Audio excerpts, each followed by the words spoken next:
एक गांव में एक छोटा सा बच्चा था। उसके पिता तो थे, लेकिन माँ की मृत्यु हो गई थी।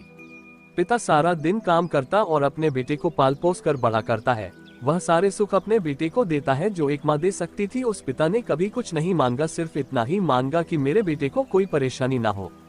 दिन बीतते गए, बेटा पढ़ लिख कर अच्छा जॉब भी करने लगता है और वह शहर में रहने लगता है। कुछ दिन बाद वह अपने पिता से मिलने आता है और कहता है, पापा मुझे कुछ पैसों की जरूरत है। मैं चाहता हूँ कि शहर में ही जमीन लेकर अपना घर बना लूं। पिता इस बात को सुनकर बहुत खुश होते हैं। सोचते हैं कि मेरा बेटा है, एक ना एक दिन नाम करेगा।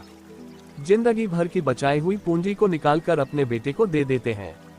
बेटा शहर चला जाता है और उन पैसों से अपना घर बना लेता है। पिता इधर इंतजार करता रहता है कि मेरा बेटा फिर से आएगा, एक ना एक दिन तो मेरे पास आएगा ही। जाएगा कहाँ? उसके पास अब कोई नहीं जाता था, क्योंकि ना ही अब उस पिता के पास पैसे थे और ना ही रहने का जगह था। कुछ दिन बाद बेटा फिर लौटकर आता है और अपने पिता से कहता है, पापा अब आप दादाजी बनने वाले हैं। पिता को बहुत खुशी होती है। इस बात को सुनकर वह कहते हैं, तू मुझे मेरी बहू और पोता से कब मिलाएगा? बेटा कहता है, बस पापा थोड़े दिन और। पापा मुझे कुछ पैसों की जरूरत है, क्योंकि आजकल थोड़ा जॉब में खींच बीच हो रहा है, जिसके कारण से मुझे कुछ दिन के लिए सस्पेंड कर दिया गया है। पिता के पास कुछ नहीं रहता है देने के लिए, लेकिन फिर भी कहता है, अच्छा बेटा तू रुक, मैं अभी आया कुछ पैसों का बंदोबस्त करके। पिता बाद में महाजन से कुछ पैसे उधार लेकर अपने बेटे को दे देता है और बेटा पैसे लेकर शहर चला जाता है। बरसों गुजर जाते हैं। पिता सोचते हैं कि मैं तो अब दादाजी बन गया हूँगा, मेरा बेटा पता नहीं मेरे नाती को लेकर कब आएगा। फिर सोचने लगते हैं, समय नहीं मिलता होगा इसलिए मेरा बेटा अभी तक आया नहीं, वरना आया जरूर होता।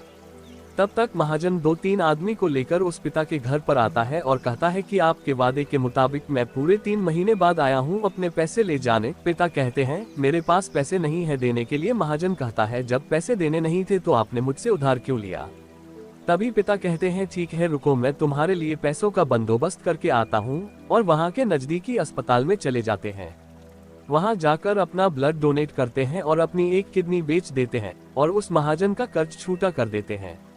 किडनी बेचने के बाद उनकी स्थिति और भी खराब हो जाती है और वह उस राह में जी रहे होते हैं कि मेरा बेटा एक दिन आएगा जरूर। इस आस में जीते जीते एक दिन पिता की मृत्यु हो जाती है, परंतु उस बेटे को अपने पिता को आग देना भी नसीब नहीं हुआ। आशा करता हूँ ये वीडियो आपको अच्छी लगी होगी। ऐसे ही मजेदार वीडियो के लिए हमारे चैनल को सब्सक्राइब करें, लाइक करें और शेयर करें। मिलते हैं अगली वीडियो में। धन्यवाद।